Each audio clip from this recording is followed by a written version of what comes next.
automating as much as possible as you can in your database so that you can scale your business and have a realistic daily workflow. You're doing too many things. You're negotiating contracts, you're going on appointments, you don't have time to do these tasks. That could just be free. You could just automate it and do it for free.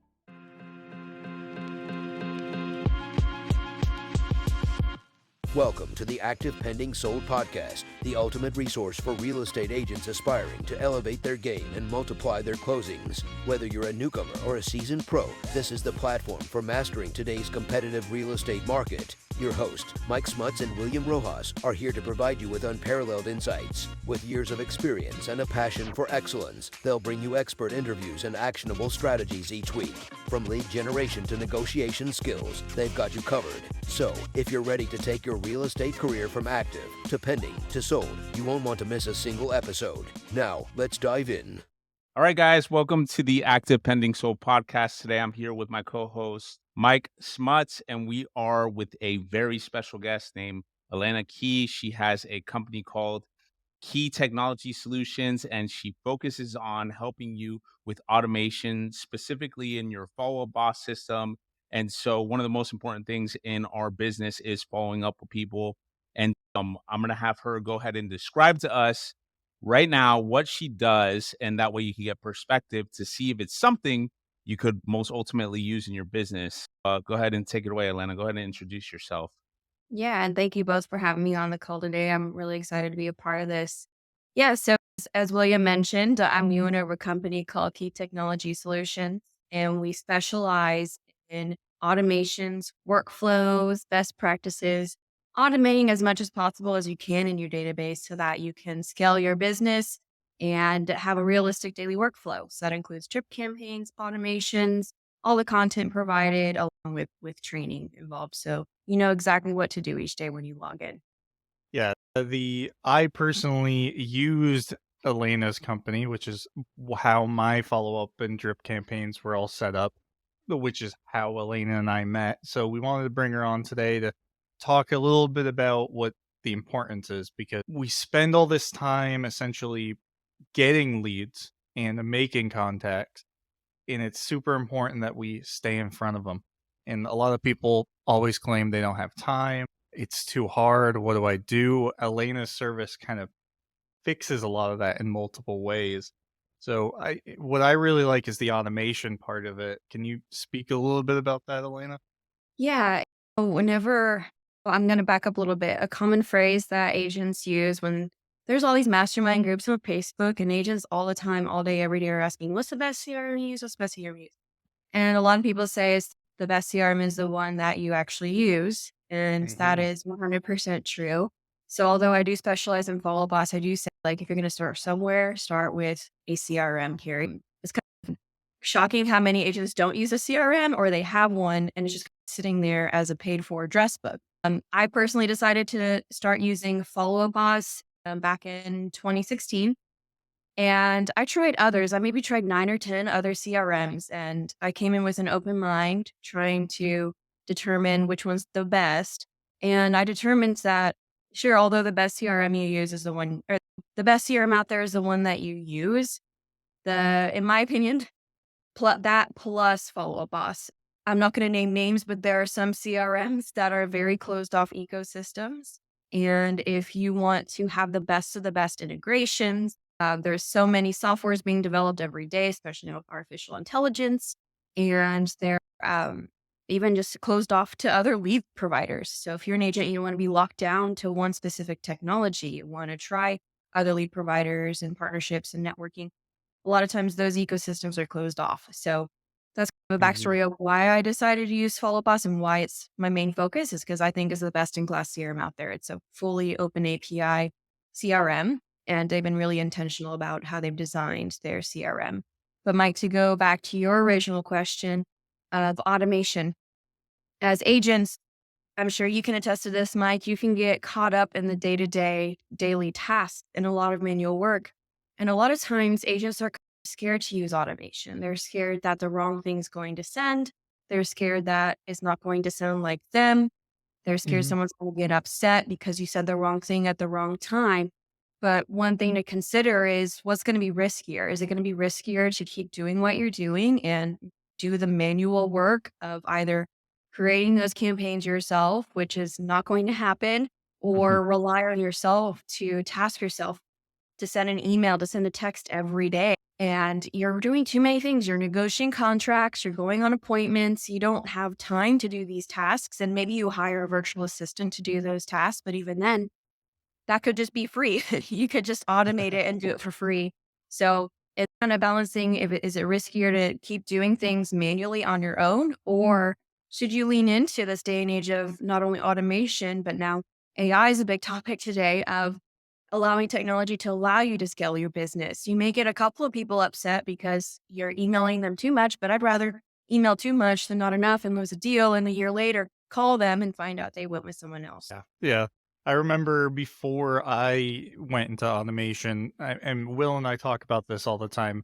Like off camera, we'll be like, oh, we need to follow up with our database more. Oh, we need to be better at lead follow up.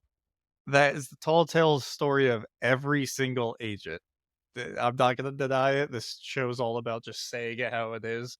I'm bad at lead follow up. So I think the automation, having a proven system that I was able to plug into, has helped me a ton.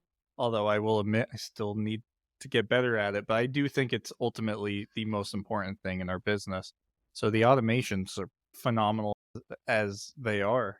Based on like, what you know as far as automations go and the business that you're in right now, do you have any stats by chance on like conversion rates from like automations, or would you say it's different across the board for everybody and the market? Yeah. So the data I'm able to directly get true data from is response rates. So the number of response rates people are getting through not only email automation, but now text automation is incredible. So Mhm. a couple of years ago, I started this business with only email automation because that's all we could really do in follow up boss.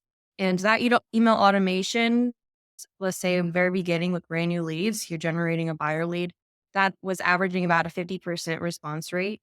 And then going into on the seller side, that was averaging about a 70% response rate. But then Wow. last year, we launched text campaigns. So that is coupled with both email and text, and it jumped 20%. So now buyer leads are averaging about 80% response rate, and sellers are 90% response rate, and even 95 sometimes. And the thing to consider with automations is although you and I are entrepreneurs and we check our email daily because we have to, we're in business. A lot of people who click on an ad, they might use an old email address that was just connected to their Facebook account that they no longer check. Or maybe they use a legitimate email address, they just don't check it often. So there is a common misconception that if you try a couple of times via email, you should just give up. It's not worth it. But ROI on email is free. You can keep Yeah. emailing. It's not going to cost you money. And a lot of times, if someone's not checking their email and then they do check it 6 months from now, if you get a bad number, then you want to keep sending emails to at the top of their inbox. Because when they do decide to open their email inbox, you want to make sure you're at the top of their inbox. Deliverability is a whole other subject there to make sure you are actually in their inbox. But coupling both text and email, people check their phones more often. So definitely higher response rate on the text side than email side, but coupled together, it's a really good powerhouse. And when you make drip campaigns really long term, I mean, ours last 2, 3 years long before it finally stops. It People respond 6 months later, a year later, and say thanks for continuing to follow with me. I'm sorry, whatever it is of their excuse, Mhm. and then they finally do decide to come to you.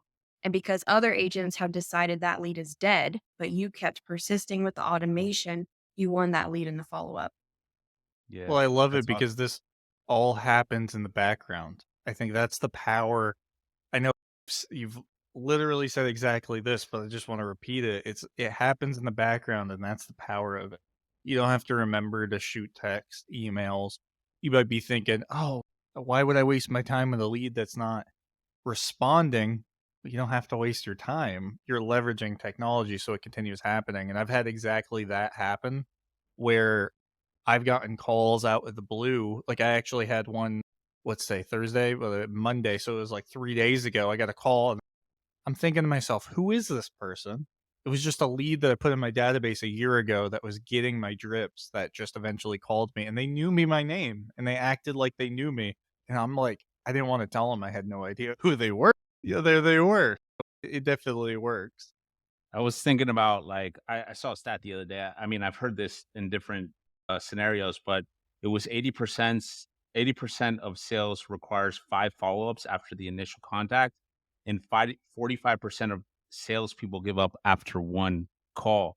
So those touch points are probably super important. I had a super question for you because a lot of people are always worried about the spam folder and what happens with automations in the spam folder. Are there certain tactics that you use specifically? You don't have to get into the meat and potatoes because you maybe people will get confused because I'm sure it's very detailed. But just is there tactics that you can use to stay out of the potential spam folder with email? Yes, there's a lot. And in the real estate world, this is becoming more and more acknowledged that the traditional way of emailing is no longer working. So, the traditional way, let's talk about newsletters, for example. Newsletters have lots of colors and pictures and links and graphics and maybe some HTML formatting. And while it looks nice to you, you've got your branding, your images, or your logos, maybe it's a really long newsletter. These pretty newsletters have a higher likelihood and higher risk of going into promotions and then never getting seen. And it's Mm, because, especially Gmail, I'm sure you have a promotions folder. I've disabled mine. Most people don't.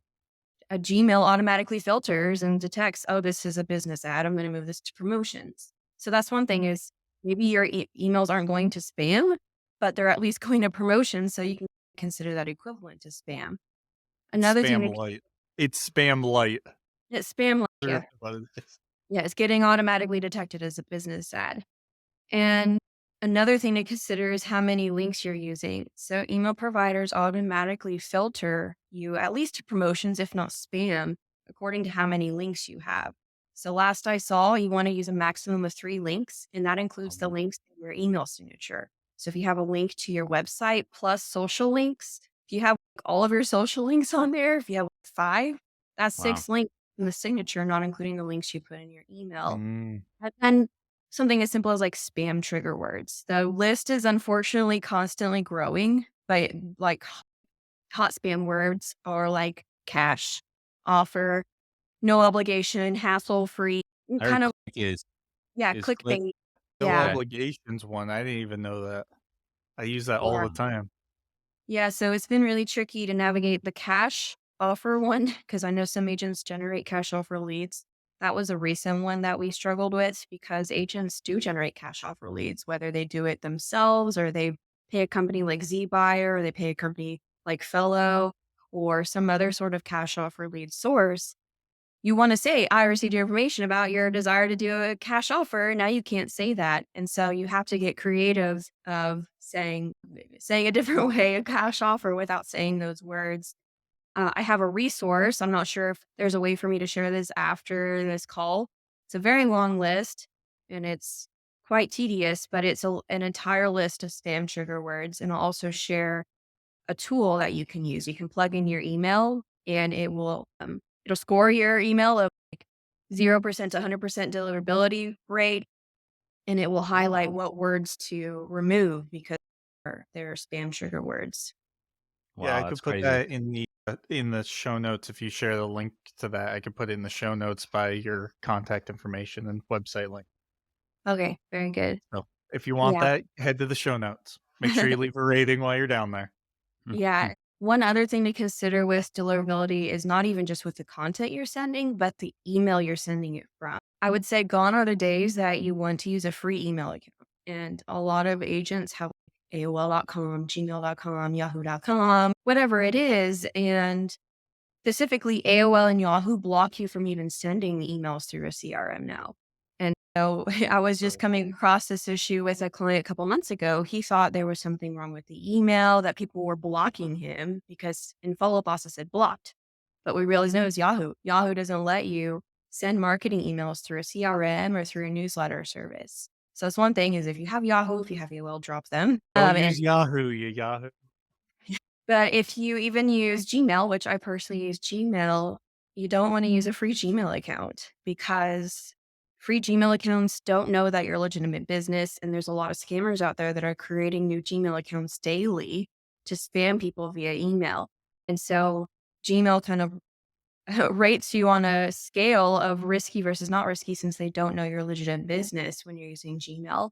So it does hold a higher risk, even if you are following best practices for what you're saying in your email. So it's usually best practice to have some sort of paid email account, whether it's through Google or Office 365. That way, Google knows you're a legitimate business, you're a paying customer. But even then, that doesn't make you bulletproof. Proof you want to follow best practices with your emailing. Got it. That makes sense. It's crazy how far we've come. Rewind 5 years ago, you didn't have to worry about any of this at all. Now, As So- much. and it seems like I know and I look into it all the time, but it's crazy how much Elena knows about it. I guess that's because that's what your company does. You have to stay ahead of all this. So Yeah. I recently became acquainted with, because I had to by force, with what's causing my emails to start to go to spam. I experienced that 2 years ago, and I actually hired an email deliverability expert. And he's kind of the one who's taught me all of these things. And I had to learn scratch what to do and what not to do. And I discovered, like, even though I followed the best practices, I created a paid email account. I use my own domain name. That's another thing. It's best practice not to use your brokerage email address. Some brokerages, the server reputation is ruined.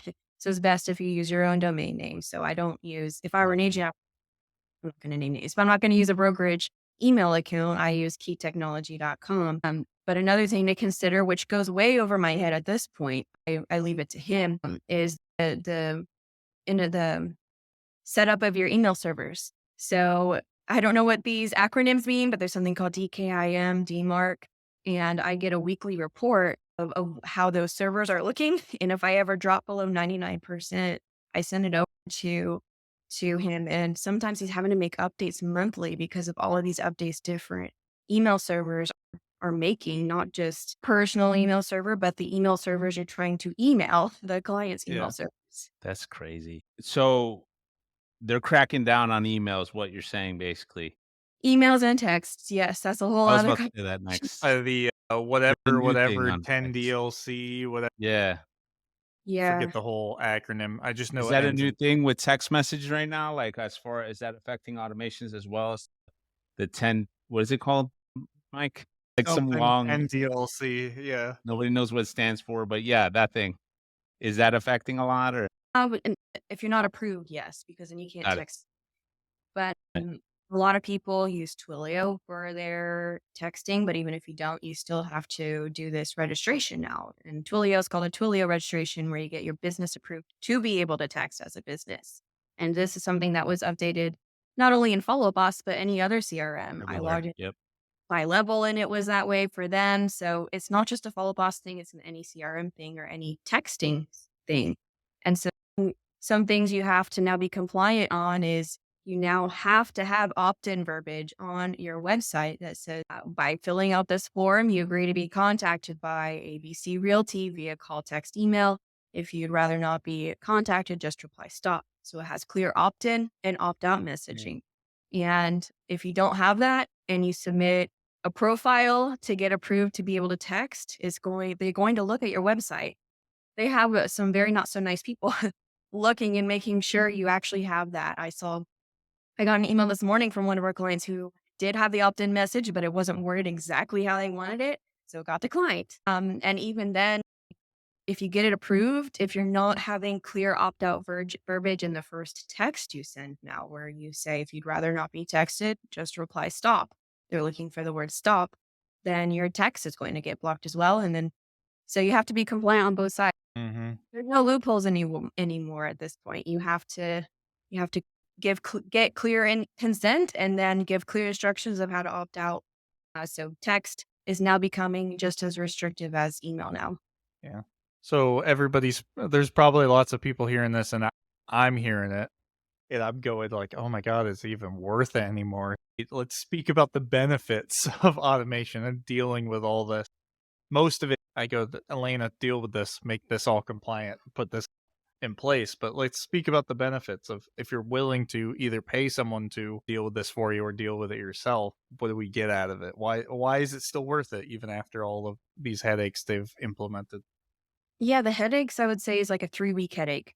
And that 3-week headache is just because you're in a waiting period of getting approved. So if you're willing to wait 3 weeks and get through that 3 weeks, and then for years to come, you're now compliant and you get these responses, like I mentioned, both email and text. If you're following best practices, then you're going to see 80%, 90% response rates in some cases if they are legitimate leads. Side note, don't purchase random list of leads. That didn't actually opt in. But anyway, if these are actually people who have filled out an ad and wanted to be contacted, whether you're doing your own Facebook or Instagram or Google ads or paying a company, whatever it is, if you don't do the automations, that's 90 out of 100 people, 80 out of 100 people that you could have gotten to respond to these automations had you use them. So if you don't use them, you're relying on human power at that point. Now, automation is never going to replace a human being. So I never say just set up these automations and set it and forget it. If that were the case, we would all be out of a job. But it's meant to supplement and help you scale your business. So you still want to call your people. You still want to do personal touches, create videos for them, make it a more human connection so that you increase that response rate even higher on top of that automation.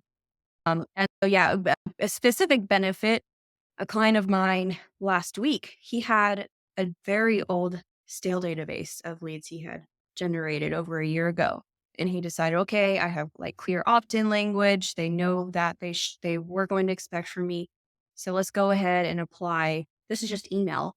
Let's go ahead and apply an email drip to all of these people. He ended up getting 10 responses and booked 5 appointments from those 10 responses in the first 2 days of starting that Ooh, still campaign. that's crazy. I need a copy of that campaign. I will Yeah, say that's so. definitely interesting. Yeah, Definitely. something that relates directly to probably a lot of people listening to this, but uh, Will and I specifically, a lot of our leads, I do Facebook leads and stuff just like anybody else, but a lot of our leads come from for sale by owners and expired. So you were able to build out a specific automation directed towards those people as well. I will say why it's not perfect. I still need to make my weekly calls, which I will admit I've been bad at, but the emails and texts Yeah. and the mailers, because I also built AM cards, a drip campaign out of that directly into my follow up boss. Another reason why I love follow up boss. Not that it's a plug for follow up boss, but just that alone has increased my conversion rates on for sale by owners and expireds. I think around like 25%, which is high in our market. Will, and do you have any automation in place currently? Will, I'm going to call you out right here. I do, but she didn't set it up. I did. But it took me forever to do it. I'm not gonna lie to you. I always said I was gonna do it. I always gonna do it, and I never did it. And then obviously, well, going from CRM to CRM, they all function pretty much the same thing from what I noticed. Obviously, there's Mhm. some that are better than others. Follow Boss has been a good option that I've tried in the past. And now you guys are making me consider getting it again after all this talk. I may look into it and probably call you to be honest, because I set it up myself, but it doesn't mean that it's getting to people in their inbox. And I think that's one thing that really, if people aren't seeing it, then what am I doing? Not only that, the power of text message, I think, is next level for the future. But one thing I really wanted to talk to you about too, because things are ever changing in this business of marketing and actually the world in general. I don't know if you guys saw the other day, there were some robots at a football game that were supposedly AI. I don't know if they're real or not, but that's besides the point. But is there anything that you're using AI for with automation to help with the follow-up process, or is this more so some of proven strategies that you know that work for sure? Yeah, as far as follow boss is concerned, I don't use much AI. So Mhm. whenever one responds to the email, it's going to stop the campaign. There are other tools that integrate with Follow Boss that do provide artificial intelligence. And I think we're not quite there yet with AI. There's a lot of advancements being made every hour. But at this point, with human interaction, I don't know if you like just scroll social media, but I can tell within a second if the Facebook description was written by AI. Where in the beginning, when it came out, then yeah, it was really cool. And yeah, you were able to create these emails and campaigns, but people are going to have to get more creative and smarter if they want to use AI. It's not just a write me 10 emails and then it's going to spit out 10 emails that are going to have a high response rate. There has to be still some Yeah. level of human intelligence in what you create, whether you use AI to help you or you build it from scratch. So, although I haven't created anything, I've partnered with a company that does do artificial intelligence testing where they've taken like our initial drip campaign that has that high response rate. And once the person responds, it carries on a two-way conversation. But even then, I don't recommend relying on AI to convert your leads because guys are perfect, can say a wrong thing, or Yeah. someone might respond saying a family member passed away and they say congratulations. That still happens now. Just AI is more of a buzzword nowadays. I It think is. it was really cool when it came out. Now it's a buzzword. I think Everything's AI now. yeah, yeah, AI is great and it's changing our lives in the future, but at the same time, it's not at the advanced level to where you can plug an AI in and not think about it ever again. It still yeah, needs human interaction. What is that company that does the two-way texting? Just out of curiosity. actually is the name of the Shiny company. object syndrome with this guy. Anyways, Other than that, I use AI to help me respond to people, especially if it's like a difficult client and it's a difficult situation. Maybe it's an emotional situation. On my side, databases are very personal, and sometimes you have to have difficult conversations with people. And so, although I know what I want to say, it doesn't sound empathetic. And so, I'll just plug in, say, help me make this sound empathetic but professional. And then I'll make tweaks to say, like I've got like 30 phrases I like to use within not only the campaigns for agents, and maybe it's not 50.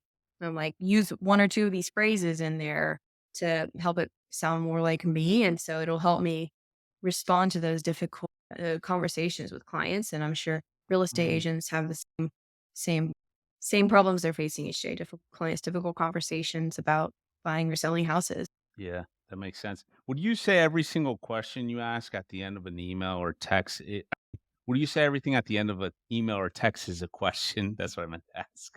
Is that what's triggering them to respond in most cases? Yes, Yeah. it's 2 or 3 sentences long. It's plain text. If I have a link, there's only one, and there's no HTML formatting, and it's an open-end question. It's not a yes or no question. It's asking them and it's coming from a place of empathy. You're not just asking, "Do you wanna buy a home? When do you wanna buy a home? Do you wanna sell your house?" It's asking, "Would it be helpful?" If you're a bit like me, you're curious about how the current market is performing. Would it be helpful if we schedule a time to talk, or would it be helpful if I sent you a report over? So coming from a place of value versus just wanting to get the sale, Mhm. especially in this day and age, old selling tactics used to work, and now everyone's being sold to all day, every day on social media. You're seeing ads, and if you're like me, you can spot the bogus and the scam ads immediately. See them all the time. You're being Especially if advertised. you're a realtor, you get them constantly. Never Yeah, have to prospect again. Click here. these No. centers, these gurus, and so you gotta lead with value at this point. One of the most successful people who or two successful people I follow are the biggest givers I've ever seen. Alex Hormozy, Emoji. and Vin. Oh, I don't want to mispronounce his last name. They give so much value, and Schmozy. you oh yeah, there you go. Makes you want it's like he said, the person feels stupid for not wanting to buy from you because you're giving them so much value. Yeah. Did Yep. you get that book, $100 Million Lead? Have you I gotten it got it. yet? I haven't had a chance to read it yet. Me neither, but I need I started it. It looks really good so far, so I'm gonna start reading it probably pretty soon. it's on What my I'm worried wish list. and then I'm gonna have to redo my entire That's good. Uh, It's not a bad thing because we all have to learn in our business. It's always ever growing, and if you're not growing and you're living in the same patterns, you'll yeah. never go from beyond where you're at. I think that's, like, super important, a if lot of people don't realize, so that's if not a bad you're thing. not moving forward, you're dying. If you're not growing, you're dying. If you're not moving forward, you're moving backwards. There's no standing still. I agree. Yeah. Right. There's So just some marketing out there now that it's like you feel like you're drinking from a fire hose every day. Like I have to limit myself even because on social media I only follow people like Alex and I just get overwhelmed with how much information's out there. So you kind of have to pick and choose what you're going to focus on. Mike, you've admitted this. This shiny object syndrome. Oh, I need to go look at that. Oh, I need to read that book. Oh, I need to purchase that podcast. I need to go purchase that audiobook. I need to purchase That's that. me 100%. Yes, that's Yeah, me. that is It's Mike Which is Smut. that is me. If you look that up in the dictionary, I'm right there. You look up Right there. ADHD, my picture's like smiling at you. That's But funny. I did get rid of a lot of that by getting actually a friend of mine recommended Elena, which is, and I have not. So you talked a lot about, we've been recording for a while, so I want to ask one more question, then we'll start to wrap it up. But you talked a lot about new leads and automating. I think something cool is you set up a for after I put people under contract and automations there. Can you talk a little bit about how that can help people like us? I mean, that could yeah, help you yeah. from the realtor perspective, of course, but Absolutely. So I guess starting from past new lead, even if you don't do online lead generation, automation is going to help you significantly. A number of our clients don't do online lead generation and they still use our automations, whether they do networking or they just go to neighborhood events and they pick up contacts that way, or they're 100% repeat referral business. You are still getting new contacts, whether it's from lead generation or from these other more organic sources. So you do need to have automations in place to nurture people. So even prior to contract signed to start working with you, you need to have automations in place from the time you're introduced to the person until they actually sign to work with you so that they don't move on and become a shiny agent person, go to open house and sign with another agent. You need to have an automation in place where you're continuing to give them value. And so nurture campaigns for any client type. So Mike mentioned in nurture expired, nurture FISBO, just a general buyer, general seller. If someone you talk to only wants to rent for now, don't consider them a dead lead. If there's any sliver of a chance they'll buy from you, a renter to future buyer campaign where you're giving them value and explaining the differences between renting and buying and giving them tips for being ready to buy that lasts like 2.5 years long. But then what Mike was specifically asking about is once someone is a client with you, you can't automate everything. So you still need a transaction coordinator. You still need to coordinate a lot of the transaction, but following the theme of providing value is these automated drips on top of what you're already doing to where the person feels like, wow, this agent really cares about me. They're not only taking time to show me property or give me updates on my listing. They not only have a transaction coordinator working really hard to make this deal work, but they're also sending me emails of what to expect. Maybe you have a portion of your buyers who get loans.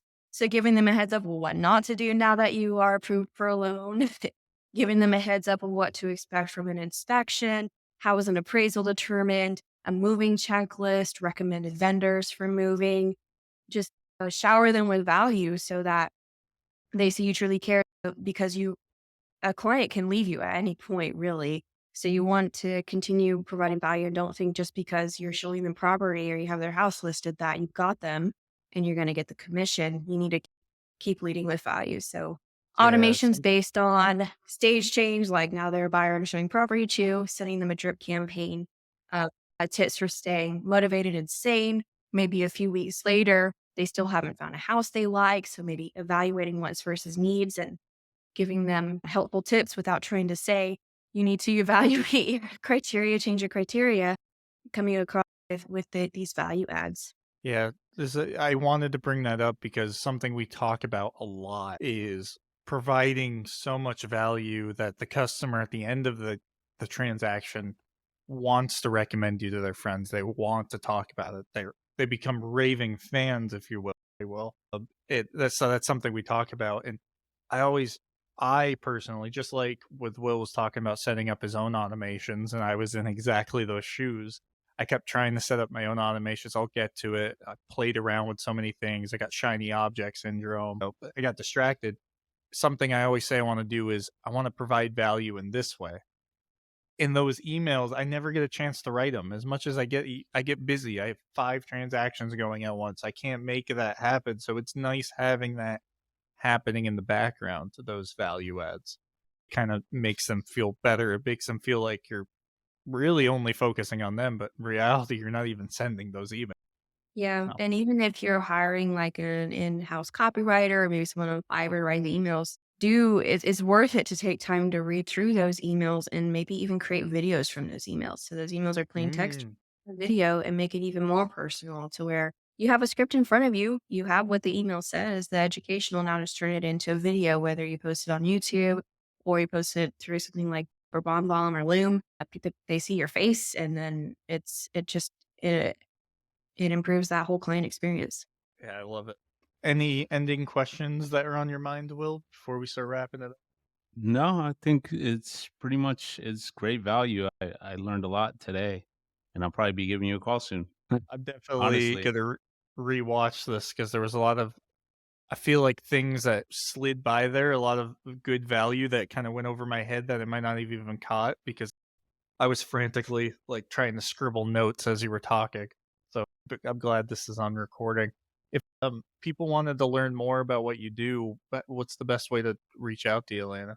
Yeah, they can definitely go to our website to learn more about what we offer just to see if we would be a good fit and we can possibly help you.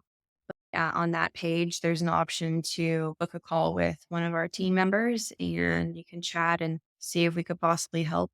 And I'm sure somewhere with this video recording, there'll be a link to contact information. You can email me and I'll definitely pass you along to the right person. And then on the theme of leading with value, if you go to the website, there's step-by-step guides if you prefer to DIY it. There's a step-by-step guide for solo agents, and then there's a step-by-step guide for team owners and broker owners for follow boss. But like it's a whole course and just giving it away for free. Yeah, I have it right here. I follow this. This is like my Bible. Every time I sit in front of follow up boss, I go. It's literally numbered. First step, go here. Second step. Yeah, that's like 1% of this guide. So yeah, Yeah, you website and then there's lots of videos I recorded and checklists and showing you exactly what to do. It is gonna take the time to create these automations. it's well worth the cost. Probably one of the select few investments in my business that have paid multiple times over. I don't, so I appreciate it. So on that note, any finishing thoughts, Elena? No, I Okay. had a lot more value to give, so maybe we can do another one another day talking about automating other things. Yeah. A little insider is I'm starting to build this out for mortgage lenders. Mortgage lenders keep a look Ooh. creating a whole automated system for you in Follow Up Us. So see in Follow Up Us. But Which is yeah. great because a lot of us, if you have Follow Up Boss, are able to add a lender. So a lot of us have lenders built in, paying for their own, and it's built right in. So that's great. Yeah, I know this goes really quick. We're already at almost 45 minutes, so I don't want to run too fast. So we'll definitely have to have you on because there's so much more to talk about all this. On that note, everybody, thank you for listening. If you anything that we talked about, those free courses that Elena talked about, they'll all be in the show notes. Same with her website and contact information. As always, leave a like, subscribe, and leave a rating. If you need anything at all, please reach out to us or Elena. I hope everybody has a great day. Thank you. Thank you.